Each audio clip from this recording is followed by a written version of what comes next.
ഈ ലഹരി ഉപയോഗിക്കുന്നവർക്ക് പാർട്ടി മതം എന്നൊന്നുമില്ല. ചില ആളുകൾ ഒരു പാർട്ടിയുടെ ഭാഗമായതുകൊണ്ട് അവരുടെ കയ്യിൽ നിന്ന് ലഹരി പിടിച്ചതിന് അവരെ ന്യായീകരിക്കുന്നതും എന്നാൽ ഇതേ പ്രസ്ഥാനം തന്നെ ലഹരിക്കെതിരെ പോരാടുന്നതും. അഭിരാജിന്റെ കയ്യിൽ നിന്ന് സാധനം പിടിച്ചിട്ടില്ല, ഷർട്ടിൽ നിന്ന് സാധനം പിടിച്ചിട്ടില്ല, ബാഗിൽ നിന്ന് സാധനം പിടിച്ചിട്ടില്ല. ഇന്നലെ ഈ റെയ്ഡ് നടക്കുന്ന സാഹചര്യത്തിനകത്ത് ഈ ഹോസ്റ്റലിനകത്ത് പോലും ഉണ്ടായിട്ടില്ല. KSUവിന്റെ അംഗത്വം വിതരണം ചെയ്യുന്നയാൾ കൂടിയായിരുന്നു ഇയാൾ. ഉദ്ഘാടന പരിപാടിയിൽ പങ്കെടുക്കുന്നതിന്റെ ചിത്രമാണ് കാണുന്നത്. കൂടാതെ നൈറ്റ് ലൈഫ് ആണ് പ്രശ്നമെന്നാണ് കോഴിക്കോട് മേയർ പറയുന്നത്. ഈ നൈറ്റ് ലൈഫിന് തടയിടാത്തിടത്തോളം ഇത് ഇനിയും പെരുകും. കുട്ടികൾക്കൊക്കെ ഒരു ലൈസൻസും ഇല്ലാതെ ഇറങ്ങി പോരാ വൈകുന്നേരം വീട്ടിലേക്ക് ഓരോ നുണയും പറഞ്ഞിട്ട് എന്നിട്ട് ഇങ്ങനെ രാത്രി മുഴുവനും ഈ ബീച്ചിലും അവിടെ ഇവിടെയും കറങ്ങി നേരം വെളുക്കുമ്പോൾ അവർ ബസ്സിൽ വീട്ടിൽ പോകും. ഇവിടെ നൈറ്റ് ലൈഫ് അല്ല നിർത്തലാക്കേണ്ടത്. രാത്രികാലങ്ങളിൽ ഇത് വിൽക്കുന്നവനെയും വാങ്ങുന്നവനെയും പിടിക്കാൻ എന്താണ് വഴി എന്നാണ് കണ്ടെത്തേണ്ടത്. ഇവിടെ ഇൻസ്റ്റാഗ്രാമിൽ കഞ്ചാവിനെയും മറ്റു ഡ്രഗ്സിനെയും ന്യായീകരിക്കുന്നതും ഗ്ലോറിഫൈ ചെയ്യുന്നതുമായ ധാരാളം പേജുകളും ആളുകളുമുണ്ട്. In Kerala, a new and unsettling trend has emerged. Spontaneous killings are taking place inside homes. തനിക്ക് ജീവൻ നൽകിയെന്ന കാരണത്താൽ ലഹരിക്കടിമയായ മകൻ കിടപ്പി രോഗിയായ അമ്മയെ വെട്ടിക്കൊന്നു. ലഹരിക്കടിമയായ ഭർത്താവ് ഭാര്യയെ കുത്തിക്കൊന്നു. മകൻ അച്ഛനെ വെട്ടിക്കൊന്നു. കുടുംബത്തിലെ 4 പേരെയും തന്റെ കാമുകിയെയും മൃഗീയമായി കൊന്നു.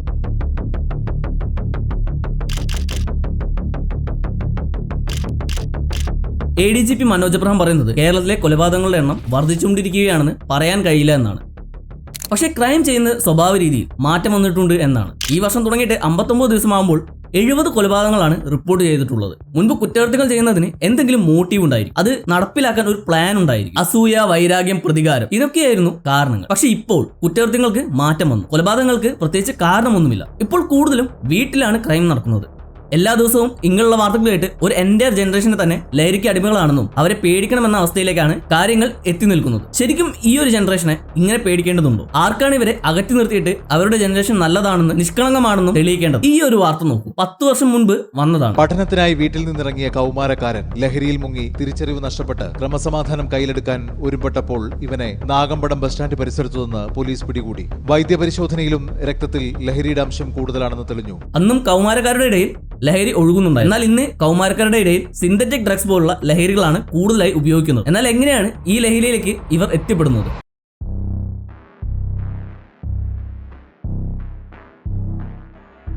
നീ ഇതൊന്നും ഉപയോഗിക്കില്ലേ? നീ എന്ത് മൊണ്ണയാണ്? ഈ കളിയാക്കൽ ഒഴിവാക്കാൻ ഞാൻ മാസാണ്, ഇതൊക്കെ ഉപയോഗിച്ചാലേ ഞാൻ കൂളാണെന്ന് എന്റെ ഫ്രണ്ട്സിന് തോന്നും. ഒരു കൂട്ടത്തില് ഈ ഒരു കളിയാക്കലും മാസാണെന്ന് തെളിയിക്കാൻ വേണ്ടിയുള്ള പരിശ്രമവും, ഇതൊക്കെ ഉപയോഗിച്ചാൽ എന്താ പ്രശ്നം എന്ന ചിന്തയും, ഇവ ഉപയോഗിച്ചാൽ എന്തായിരിക്കും എഫക്ട് എന്ന ചെറിയൊരു ക്യൂരിയോസിറ്റിയും, ഈ ക്യൂരിയോസിറ്റി പിന്നീട് നിർത്താൻ പറ്റാത്ത പോലുള്ള അഡിക്ഷനിലേക്കും പിന്നീട് സ്വന്തം ജീവിതവും കുടുംബവും നശിപ്പിക്കുന്ന അവസ്ഥയിലേക്ക് മാറുന്നത് നമ്മൾ ദിവസവും കണ്ടുവരികയാണ്. ഇപ്പോഴുള്ള ചില യുവാക്കളും യുവതികളും കഞ്ചാവിനും സിന്തറ്റിക് ഡ്രഗ്സിനും അടിമകളാണ്. ഉപയോഗിക്കുന്നതും വിൽക്കുന്നതും ഇപ്പോൾ ഒരു ട്രെൻഡ് ആയിക്കൊണ്ടിരിക്കുകയാണ്. അമ്മയും മകനും ചേർന്നുള്ള ലഹരി കടത്ത് അത്ര പെട്ടെന്ന് പിടികൂടാൻ സാധ്യതയില്ലാത്ത കോമ്പിനേഷനാണിത്. പക്ഷേ കുടുങ്ങി. ബംഗളൂരുവിൽ നിന്ന് വിൽപ്പനയ്ക്കായി കേരളത്തിലേക്ക് കൊണ്ടുവന്നതാണ് MDMA. അമ്മയും മകനും മയക്കുമരുന്ന് ഉപയോഗിക്കുന്നവരും കടത്തുന്നവരുമാണെന്ന് എക്സൈസ് സംഘം അറിയിച്ചു. ഈ ഡ്രഗ്സ് എന്ന് പറയുന്നത് 3 തരത്തിലുണ്ട്. ഒന്ന് ഹെർബൽ ഡ്രഗ്സ്, അടുത്തത് സിന്തറ്റിക് ഡ്രഗ്സ്, പിന്നെയുള്ളത് സെമി സിന്തറ്റിക് ഡ്രഗ്സ്. ഹെർബൽ എന്ന് പറയുമ്പോൾ മരുവാന, അതായത് കഞ്ചാവ്, പോപ്പി പ്ലാന്റിൽ നിന്നും ഉണ്ടാക്കുന്ന ഓപ്പിയം, കൊക്കോ ലീഫിൽ നിന്നും എടുക്കുന്ന കൊക്കെയിൻ, മാജിക് മഷ്റൂം, ഇവയെല്ലാമാണ് നാച്ചുറൽ ഡ്രഗ്സ് എന്ന് പറയുന്നത്. എന്നാൽ സിന്തറ്റിക് ഡ്രഗ്സ് എന്ന് പറയുന്നത് ലാബിൽ നിർമ്മിക്കപ്പെട്ട കെമിക്കൽ സബ്സ്റ്റൻസ് ആണ്. അതായത് MDMA, മെത്താഫിറ്റമിൻ, ഫെന്റനൈൽ, ഇവ ആർട്ടിഫിഷ്യലായി നിർമ്മിക്കപ്പെടുന്നവയാണ്. സെമി സിന്തറ്റിക് ഡ്രഗ്സ് എന്ന് പറയുന്നത് നാച്ചുറൽ സോഴ്സിൽ നിന്ന് മോഡിഫൈ ചെയ്തവയാണ്. അതായത് ഹെറോയിൻ മോർഫിനിൽ നിന്ന് കെമിക്കൽ മോഡിഫിക്കേഷൻ വഴി നിർമ്മിച്ചതാണ്. മോർഫിൻ ഓപ്പിയം പോപ്പിയിൽ നിന്നാണ് ലഭിക്കുന്നത്. LSD എന്നത് ലൈസർജിക് ആസിഡിൽ നിന്ന് നിർമ്മിച്ച ഒരു മയക്കുമരുന്നാണ്. ലൈസർജിക് ആസിഡ് ഇറോഗേറ്റ് ഫംഗസിൽ നിന്ന് ലഭിക്കുന്ന ഒരു സംയുക്തമാണ്. ഓക്സിക്കോഡൻ, ഹൈഡ്രോകോഡൻ എന്നിവ ഓപ്പിയം പോപ്പിയിൽ നിന്ന് ലഭിക്കുന്ന തീബൈൻ എന്ന സംയുക്തം ഉപയോഗിച്ച് നിർമ്മിക്കുന്ന പെയിൻ കില്ലേഴ്സ് ആണ്. ഇവയ്ക്ക് നാച്ചുറൽ ബേസ് ഉണ്ടെങ്കിലും ലബോറട്ടറിയിൽ മോഡിഫൈ ചെയ്യുന്നതുകൊണ്ട് ഇവയ്ക്ക് സ്ട്രോങ് എഫക്ട് ഉണ്ടാകും, കൂടാതെ കൂടുതൽ അഡിക്റ്റീവ് ആയിരിക്കും. എന്നാൽ കഞ്ചാവ് പോലുള്ള ലഹരികൾ ഉപയോഗിക്കുന്നവരുടെ സ്ഥിരമായ വാദമാണ് കഞ്ചാവ് വലിക്കുന്നത് നല്ലതാണ്, നാച്ചുറൽ സോഴ്സിൽ നിന്ന് ആയതുകൊണ്ട് തന്നെ ഇതിന് വലിയ സൈഡ് എഫക്ട്സ് ഉണ്ടാകില്ല, ഇത് സേഫ് ആണ്, ഹാംഫുൾ അല്ല എന്നാണ്. കഞ്ചാവ് വലിക്കുന്നത് കംപ്ലീറ്റ്ലി സേഫ് ആൻഡ് ഹാംലെസ് ആണെന്നത് ഒരു മിസ്കൺസെപ്ഷൻ ആണ്. ചിലർ സിഗരറ്റ് പുകയുമായി താരതമ്യപ്പെടുത്തുമ്പോൾ കുറച്ച് സുരക്ഷിതമാണെന്ന് വിശ്വസിക്കുമെങ്കിലും കഞ്ചാവിന്റെ പുകയിൽ ടൊബാക്കോ സ്മോക്കിൽ കാണുന്ന അതേ ഹാംഫുൾ കെമിക്കൽസ് ആൻഡ് കോമ്പോണൻസ് പലതും അടങ്ങിയിരിക്കുന്നു. അതുകൊണ്ട് തന്നെ കഞ്ചാവ് വലിക്കുന്നത് നിരവധി ആരോഗ്യ പ്രശ്നങ്ങൾ ഉണ്ടാക്കാൻ കഴിയും. റെസ്പിറേറ്ററി ഇഷ്യൂസ്, കഞ്ചാവിന്റെ പുക വിട്ടുമാറാത്ത ചുമ, ന്യൂമോണിയക്കുള്ള സാധ്യത എന്നിവ ഉൾപ്പെടെ പുക പുകവലിക്കുമ്പോൾ ഉള്ളതിന് സമാനമായ ശ്വാസകോശ പ്രശ്നങ്ങൾക്ക് കാരണമാക്കാം. ആഴത്തിലുള്ള ശ്വസനവും കൂടുതൽ ശ്വാസം പിടിച്ചു നിർത്തുന്നതും കാരണം ഇത് എംഫസീമിയ പോലുള്ള ശ്വാസകോശ തകരാറിലേക്ക് നയിച്ചേക്കാം. Cancer concerns. കഞ്ചാവ് വലിക്കുന്നതും ശ്വാസകോശ അർബുദവും തമ്മിലുള്ള ബന്ധം പുകവലി പോലെ വ്യക്തമല്ലെങ്കിലും കഞ്ചാവിലെ പുകയിൽ പുകവലിയിലെ പുകയ്ക്ക് സമാനമായ അർബുദകാരികൾ അടങ്ങിയിരിക്കുന്നു. മൗത്ത് ആൻഡ് ടങ് ക്യാൻസർ പോലുള്ള മറ്റ് അർബുദങ്ങളുടെ അപകട സാധ്യത ഉണ്ട്. Immune system and impact. കഞ്ചാവ് രോഗപ്രതിരോധ ശേഷി ദുർബലപ്പെടുത്തുകയും ഉപഭോക്താക്കളെ അണുബാധകൾക്ക് കൂടുതൽ ഇരയാക്കുകയും ചെയ്യുന്നു. Brain development. കുറഞ്ഞ പ്രായത്തിൽ തന്നെ കഞ്ചാവ് റെഗുലറായി യൂസ് ചെയ്താൽ ബ്രെയിൻ ഡെവലപ്മെന്റിനെ നെഗറ്റീവായി ബാധിക്കും. സൈക്കോസിസ്, കോഗ്നിറ്റീവ് ഇമ്പയർമെന്റ്സ്, വൈകല്യങ്ങൾ എന്നിവയുടെ അപകട സാധ്യത വർദ്ധിപ്പിക്കുകയും ചെയ്യും. Cardiovascular risk. കഞ്ചാവിന്റെ ഉപയോഗം ഹൃദയമിടിപ്പും രക്തസമ്മർദ്ദവും വർദ്ധിപ്പിക്കുകയും ഹൃദയാഘാതത്തിനും സ്ട്രോക്കിനും സാധ്യത വർദ്ധിപ്പിക്കുകയും ചെയ്യും. ചുരുക്കത്തിൽ കഞ്ചാവിന്റെ മരണനിരക്ക് പുകയില പോലെ അത്യന്തം മാരകമല്ല എന്ന് പറഞ്ഞാലും ഇത് സുരക്ഷിതമല്ല. സിഗരറ്റിനേക്കാൾ സുരക്ഷിതമാണെന്ന് കരുതാൻ പാടില്ല.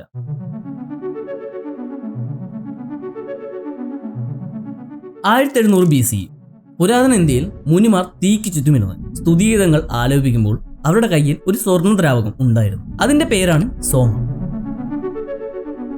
സോമ എന്നത് വളരെ പവിത്രമായ ഒരു പാനീയമാണ്. ദേവന്മാർ പോലും അത് കഴിക്കുമെന്ന് പറയപ്പെടുന്നു. ഏതാനും നൂറ്റാണ്ടുകൾക്ക് മുന്നോട്ട് പോകുമ്പോൾ മറ്റൊരു പാനീയം ജനപ്രിയമാകുന്നു. ഒരിനം അരി പുഴുങ്ങിയ മദ്യം, സൂറ. സോമയിൽ നിന്ന് വ്യത്യസ്തമായി സൂറ പുരോഹിതന്മാർക്കോ രാജാക്കന്മാർക്കോ മാത്രമായിരുന്നില്ല. യോദ്ധാക്കൾ, കർഷകർ, വ്യാപാരികൾ എന്നിവരുടെ പാനീയമാണത്. ഇത് ആചാരങ്ങളുടെയും ആഘോഷങ്ങളുടെയും ഒപ്പം വൈദ്യശാസ്ത്രത്തിന്റെ ഭാഗവുമായിരുന്നു. 1000 BC. ഇതിനിടയിൽ ഇന്ത്യയിൽ മറ്റൊരു ഭാഗത്ത് മറ്റൊന്നാണ് പ്രകൃതിയിൽ വളർന്നിരുന്നത്, കഞ്ചാവ്.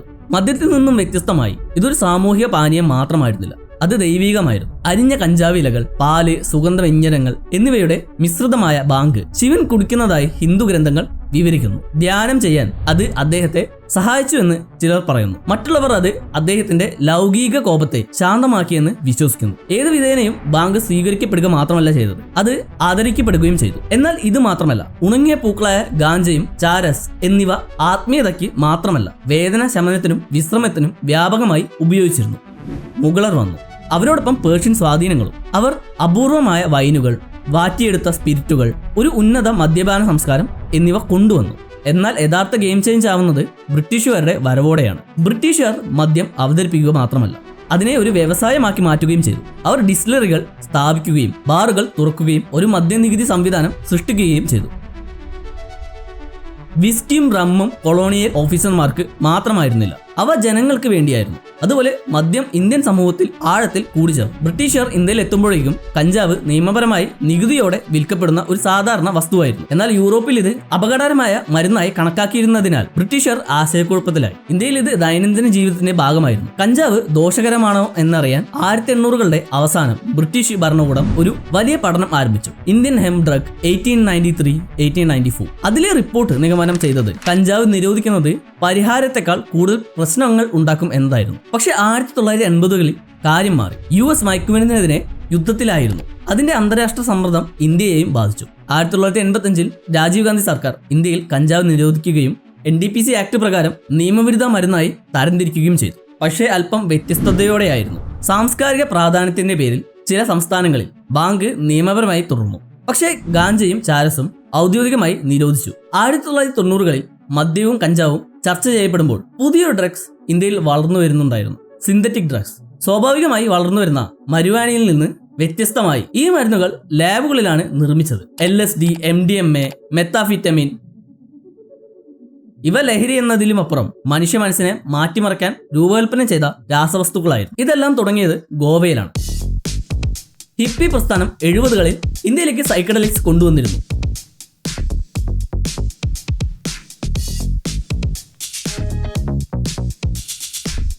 എന്നാൽ 90കളോടെ എസ്റ്റസി പോലുള്ള ലഹരി മരുന്നുകൾ പ്രൈവറ്റ് പാർട്ടികളിലും റേവ് ആഘോഷങ്ങളിലും വ്യാപകമായി ഉപയോഗിക്കപ്പെടാൻ തുടങ്ങി.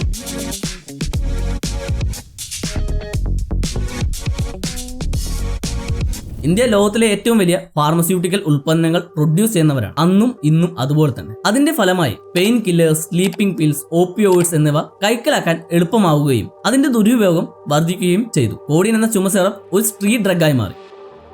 ലോകത്തിലെ ഏറ്റവും വലിയ 2 മയക്കുമരുന്ന് ഉൽപാദന മേഖലകളായ ഗോൾഡൻ ക്രസ്റ്റ്, ഗോൾഡൻ ട്രയാങ്കിൾ എന്നിവയ്ക്കിടയിലാണ് ഇന്ത്യ സ്ഥിതി ചെയ്യുന്നത്. ഇത് ഇന്ത്യയെ അന്താരാഷ്ട്ര മയക്കുമരുന്ന് കടത്താനുള്ള ഒരു പ്രധാന ഗതാഗത കേന്ദ്രമാക്കുകയും ഉപഭോക്തൃ വിപണിയായി മാറ്റുകയും ചെയ്തു. അഫ്ഗാനിസ്ഥാനിൽ നിന്നുള്ള ഹെറോയിൻ, മ്യാൻമാറിൽ നിന്നുള്ള മെത്ത് എന്നിവ ഇന്ത്യയിലേക്ക് കടന്നു വരികയും ചിലത് ഇന്ത്യയിലൂടെ മറ്റു രാജ്യങ്ങളിലേക്ക് കടത്തുകയും ചെയ്തിരുന്നു.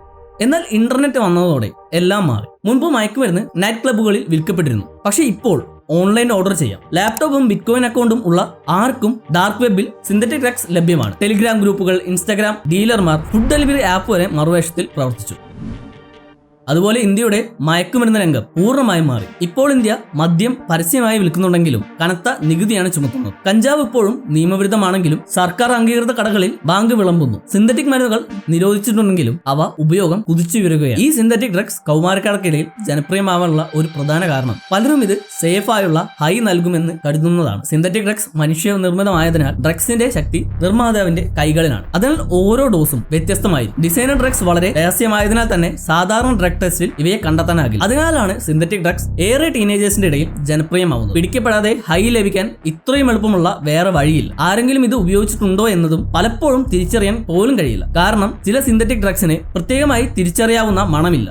ചിലത് പൂർണ്ണമായും മണമില്ലാത്തവയാണ്. MDMA ഒരു സ്റ്റിമുലന്റും ഹാലൂസിനജനും ആയി പ്രവർത്തിക്കുന്നു. ഇത് എനർജി വർദ്ധിപ്പിക്കുകയും ടൈമും പെർസെപ്ഷനും വളച്ചൊടിക്കുകയും സ്പർശനാനുഭവങ്ങൾ കൂടുതൽ ആസ്വദിക്കാനും സഹായിക്കുന്നു. അഡോൾസൻസും യങ് അഡൾട്ട്സും ഇത് ഉപയോഗിക്കുന്നത് ഇൻഹിബിഷൻ കുറയ്ക്കാനും ഇഫോറിയ, എമ്പതി, സെക്ഷുവാലിറ്റി എന്നിവ കൂട്ടാനുമാണ്. പാർട്ടി പിൽ എന്നറിയപ്പെടുന്ന എസ്റ്റസി പിൽ അല്ലെങ്കിൽ പൗഡർ രൂപത്തിലാണ് ലഭിക്കുക. ഇത് music festival, night club, dance club എന്നിവിടങ്ങളിൽ കളേർഡ് പില്ലായും വിവിധ ലോഗോ ഉള്ളതായുമാണ് വിതരണം ചെയ്യുന്നത്. ഈ പില്ലുകൾ കോമൺ ആയിട്ട് വിളിക്കുന്നത് Adam, beans, biscuit, clarity, disco biscuit, EV, MDMA, speed, peace എന്നിങ്ങനെയാണ്. ഒരു വ്യക്തി MDMA ഉപയോഗിച്ചാൽ ഏകദേശം 45 മിനിറ്റിനുള്ളിൽ അതിന്റെ എഫക്ട് അനുഭവപ്പെടാൻ തോന്നും. ഹാപ്പിനെസ്, എനർജി, അലേർട്ട്നെസ്, മറ്റുള്ളവരോടുള്ള അടുത്ത ബന്ധം എന്നിവയാണ് പ്രധാനമായും അനുഭവപ്പെടുന്ന എഫക്ട്. കൂടാതെ കാഴ്ച, സ്പർശനം, ഗന്ധം എന്നിവയോട് കൂടുതൽ സെൻസിറ്റീവ് ആകുന്നതായും പലരും റിപ്പോർട്ട് ചെയ്തിട്ടുണ്ട്. ഈ എഫക്ട് 15 മുതൽ 30 മിനിറ്റിനുള്ളിൽ ഏറ്റവും ഉയർന്നതാവുകയും ശരാശരിയായി 3 മണിക്കൂർ വരെ തുടർന്നു പോവുകയും ചെയ്യും. എന്നിരുന്നാലും MDMAക്ക് ചില ഡേഞ്ചറസ് ആയ സൈഡ് എഫക്ട്സ് ഉണ്ട്.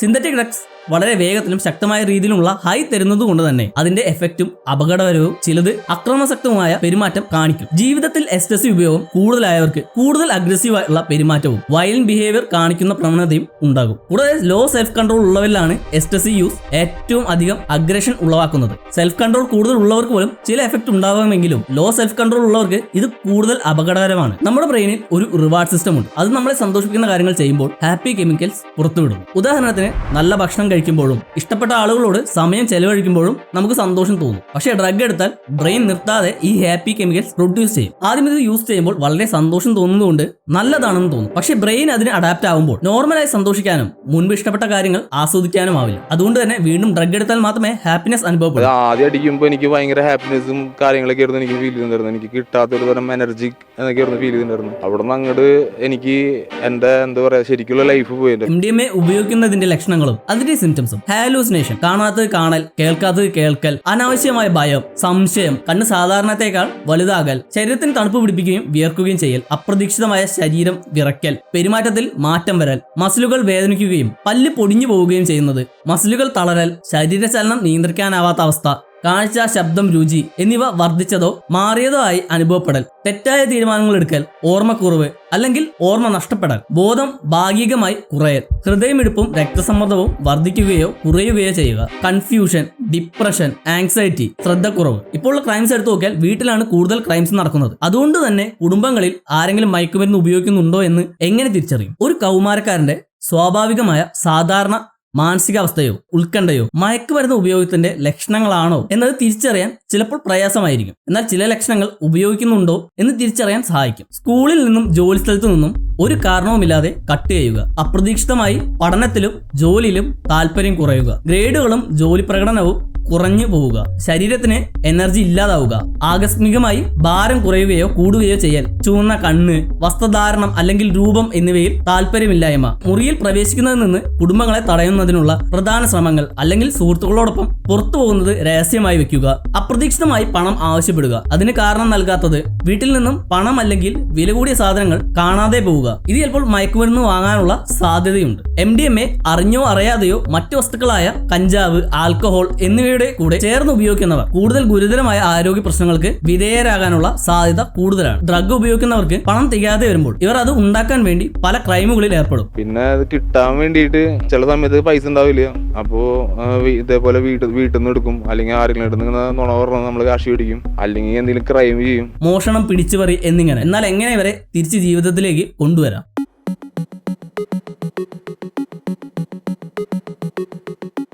മയക്കുമരുന്ന് ആസക്തിക്ക് സ്ഥിരമായ ഒരു ചികിത്സ ഇല്ലെങ്കിലും അതിനെ അതിജീവിക്കുകയും മയക്കുമരുന്ന് ഉപയോഗം അവസാനിപ്പിക്കുകയും ചെയ്യാൻ ചികിത്സാ മാർഗങ്ങൾ സഹായിക്കും. വീണ്ടും ഉപയോഗം തടയാൻ ദീർഘകാലം പിന്തുടർച്ച ഏറെ പ്രധാനമാണ്. ഡീടോക്സിഫിക്കേഷൻ. മയക്കുമരുന്ന് ഉപയോഗിക്കുന്നതിനുള്ള ആദ്യഘട്ടം മെഡിക്കൽ മേൽനോട്ടത്തിൽ ഡീടോക്സ് ചെയ്യലാണ്. ഇത് വിഡ്രോവൽ സിംറ്റംസിനെ സുരക്ഷിതമായി കൈകാര്യം ചെയ്യാൻ സഹായിക്കും. അസസ്മെന്റ്. പ്രാരംഭ അസസ്മെന്റ് ചികിത്സയുടെ അനുയോജ്യമായ തലവും പ്ലാനും കണ്ടെത്താൻ സഹായിക്കും. Inpatient vs outpatient care. ആസക്തിയുടെ കാഠിന്യത്തെ ആശ്രയിച്ച് ഇൻപേഷ്യന്റ് പ്രോഗ്രാം തീവ്ര പരിചരണം നൽകുന്നു. അതേസമയം ഔട്ട്പേഷ്യന്റ് പ്രോഗ്രാം കൂടുതൽ വഴക്കം അനുവദിക്കുന്നു. Behaviour therapy. Motivational interviews, cognitive behaviour therapy പോലുള്ള രീതികൾ വ്യക്തികളെ അവരുടെ പെരുമാറ്റം മാറ്റാൻ പ്രചോദിപ്പിക്കും. Group and individual therapy. ഇവ സുഗമമായ രീതിയിൽ സ്ട്രെസ് മാനേജ്മെന്റ്, റീലാപ്സ് പ്രതിരോധം എന്നിവ പഠിപ്പിക്കും. Relapse prevention. ആവർത്തനം തടയുന്നതിന് തുടർച്ചയായ പിന്തുണ നിർണായകമാണ്. ജീവിതശൈലി ക്രമീകരണങ്ങളും തുടർ ചികിത്സയും ഇതിൽ ഉൾപ്പെടുന്നു. Community support. സപ്പോർട്ട് ഗ്രൂപ്പിൽ പങ്കാളിത്തവും റിക്കവറിയുടെ വെല്ലുവിളികളെ മനസ്സിലാക്കുന്ന സമപ്രായക്കാരുടെ ഒരു സപ്പോർട്ട് നെറ്റ്വർക്ക് ഒരുക്കും. Holistic approach. റിക്കവറി മെച്ചപ്പെടുത്താൻ ചില കേന്ദ്രങ്ങൾ മൈൻഡ്ഫുൾനെസ്, ന്യൂട്രീഷൻ കൗൺസിലിംഗ് പോലുള്ള ഹോളിസ്റ്റിക് രീതികളെ ഉൾപ്പെടുത്തുന്നു. Safety first. സിന്തറ്റിക് മയക്കുമരുന്നുകളുടെ അൺപ്രഡിക്റ്റബിൾ സ്വഭാവം മൂലം കടുത്ത വിഡ്രോവൽ സിംറ്റംസ് ഒഴിവാക്കാൻ മെഡിക്കൽ നിരീക്ഷണത്തിൽ ഡീടോക്സ് ചെയ്യുക അത്യാവശ്യമാണ്. ഓരോ വ്യക്തിയുടെയും റിക്കവറി ചെയ്യപ്പെടുന്ന വഴി വ്യത്യസ്തമാണ്. അതിനാൽ ചികിത്സ അവരുടെ പ്രത്യേക ആവശ്യങ്ങൾക്കും സാഹചര്യങ്ങൾക്കും അനുസൃതമായിരിക്കണം. ശരിയായ പിന്തുണയും ചികിത്സയും ഉപയോഗിച്ച് സിന്തറ്റിക് ഡ്രഗ്സിന്റെ ആസക്തിയിൽ നിന്ന് കരകയറാൻ കഴിയും. ആസക്തിയെ മറികടക്കുന്നത് ഒരു യാത്രയാണെന്ന് തിരിച്ചറിഞ്ഞ് ക്ഷമയോടെയും ധൈര്യത്തോടെയും സ്ഥിരോത്സാഹത്തോടെയും കൂടി വീണ്ടെടുക്കലിനെ സമീപിക്കേണ്ടത് നിർണായകമാണ്.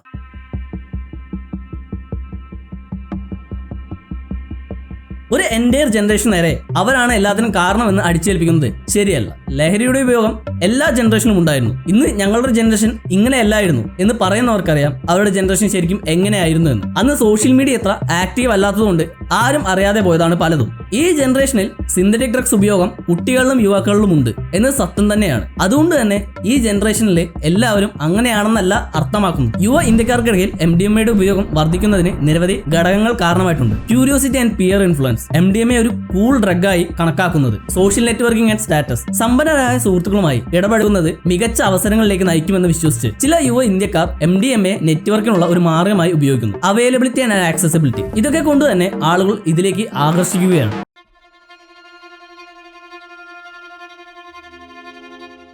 ഈ ലഹരി ഉപയോഗിക്കുന്നവർക്ക് പാർട്ടി, മതം എന്നൊന്നുമില്ല. നമ്മൾ ഈ അടുത്ത് കണ്ടതാണ്. ചില ആളുകൾ ഒരു പാർട്ടിയുടെ ഭാഗമായതുകൊണ്ട് അവരുടെ കയ്യിൽ നിന്ന് ലഹരി പിടിച്ചതിന് അവരെ ന്യായീകരിക്കുന്നതും എന്നാൽ ഇതേ പ്രസ്ഥാനം തന്നെ ലഹരിക്കെതിരെ പോരാടുന്നതും. അഭിരാജിന്റെ കയ്യിൽ നിന്ന് സാധനം പിടിച്ചിട്ടില്ല, ഷർട്ടിൽ നിന്ന് സാധനം പിടിച്ചിട്ടില്ല, ബാഗിൽ നിന്ന് സാധനം പിടിച്ചിട്ടില്ല. ഇന്നലെ ഈ റെയ്ഡ് നടക്കുന്ന സാഹചര്യത്തിനകത്ത് ഈ ഹോസ്റ്റലിനകത്ത് പോലും ഉണ്ടായിട്ടില്ല. കേസുവിന്റെ അംഗത്വം വിതരണം ചെയ്യുന്നയാൾ കൂടിയായിരുന്നു ഇയാൾ. ഉദ്ഘാടന പരിപാടിയിൽ പങ്കെടുക്കുന്നതിന്റെ ചിത്രമാണ് കാണുന്നത്. ഷാലിക്ക് കേസുവിന്റെ അംഗത്വം വിതരണം ചെയ്യുന്നയാളാണ്. ഇവിടെ വേണ്ടത് പാർട്ടി, മതം എന്നൊന്നും നോക്കാതെ ഈ വളർന്നു വരുന്ന ഡ്രഗ് മാഫിയക്കെതിരെ ഒരുമിച്ച് പോരാടുകയും ഇത് എങ്ങനെ തടയണമെന്നതിന് ഒരു സൊല്യൂഷൻ കണ്ടെത്തുകയും കൂടിയാണ് വേണ്ടത്. അല്ലാതെ ഇതിൽ രാഷ്ട്രീയം കളിച്ചും ഒരു തലമുറയെ ഒന്നിറങ്ങി കുറ്റപ്പെടുത്തിയും എല്ലാം അവരുടെ കുറ്റമാണെന്ന് പറഞ്ഞ് തലയൂരുന്നതല്ല. കൂടാതെ നൈറ്റ് ലൈഫ് ആണ് പ്രശ്നമെന്നാണ് കോഴിക്കോട് മേയർ പറയുന്നത്. ഈ നൈറ്റ് ലൈഫ് തടയിടാത്തിടത്തോളം ഇത് ഇനിയും പെരുകും. കുട്ടികൾക്കൊക്കെ ഒരു ലൈസൻസും ഇല്ലാതെ ഇറങ്ങി പോരാ വൈകുന്നേരം വീട്ടിലേക്ക് ഓരോ നുണയും പറഞ്ഞിട്ട്. എന്നിട്ട് ഇങ്ങനെ രാത്രി മുഴുവനും ഈ ബീച്ചിലും അവിടെ ഇവിടെയും കറങ്ങി നേരം വെളുക്കുമ്പോൾ അവർ ബസ്സിൽ വീട്ടിൽ രാവിലെ തൊട്ട് വൈകിട്ട് വരെ ജോലി ചെയ്യുന്ന ഒരു വ്യക്തി എപ്പോഴാണ് പുറത്തിറങ്ങേണ്ടത്? അവർ എപ്പോഴാണ് റിലാക്സ് ആവേണ്ടത്? ഞായറാഴ്ചകളിൽ മാത്രമാണ്. ഇവിടെ നൈറ്റ് ലൈഫ് അല്ല നിർത്തലാക്കേണ്ടത്. രാത്രികാലങ്ങളിൽ ഇത് വിൽക്കുന്നവനെയും വാങ്ങുന്നവനെയും പിടിക്കാൻ എന്താണ് വഴി എന്നാണ് കണ്ടെത്തേണ്ടത്. കർശനമായ പെട്രോളിംഗ് ഏർപ്പെടുത്തുകയും ഇതുപോലുള്ള ആളുകളെ പിടിക്കാനുമാണ് നോക്കേണ്ടത്. മലയാളിക്ക് അങ്ങനെ ഒരു നൈറ്റ് ലൈഫിൽ അച്ചടക്കത്തോടു കൂടി ഒരു നൈറ്റ് ലൈഫ് എൻജോയ് ചെയ്ത് പോവാൻ, ആരെയും ദ്രോഹിക്കാതെ പോകാനുള്ള ഒരു പക്വത സമൂഹത്തിനായിട്ടുണ്ടോ എന്നത് നമ്മൾ പരിശോധിക്കണം എന്നാണ് ഇപ്പൊ എനിക്ക് തോന്നുന്നത്. മേയർ ഈ പറഞ്ഞത് ശരിയാണ്. മറ്റുള്ളവരെ ദ്രോഹിക്കാതെ വേണം നൈറ്റ് ലൈഫ് ആഘോഷിക്കാൻ. അതുപോലെ തന്നെ വേണ്ടത് കൃത്യമായ ബോധവൽക്കരണം കുട്ടികളിലേക്കും യുവാക്കളിലേക്കും എത്തിച്ചു കൊടുക്കുകയും ഇത് ഉപയോഗിച്ചാൽ എന്ത് സംഭവിക്കുമെന്നും ഒരു കുടുംബം എങ്ങനെ തകരുമെന്നും പറഞ്ഞ് മനസ്സിലാക്കണം. ഈ ഫാസ്റ്റ് പേസിൽ ഓടിക്കൊണ്ടിരിക്കുന്ന ലോകത്ത് ഇവർ വഴുതി പോകാൻ സാധ്യത കൂടുതലാണ്. ഇവിടെ ഇൻസ്റ്റാഗ്രാമിൽ കഞ്ചാവിനെയും മറ്റു ഡ്രഗ്സിനെയും ന്യായീകരിക്കുന്നതും ഗ്ലോറിഫൈ ചെയ്യുന്നതുമായ ധാരാളം പേജുകളും ആളുകളുമുണ്ട്. അതുകൊണ്ട് തന്നെ ആളുകൾ ഇത് ഉപയോഗിക്കുന്നത് കൂളാണെന്ന് കരുതുകയും ചെയ്യുന്നു.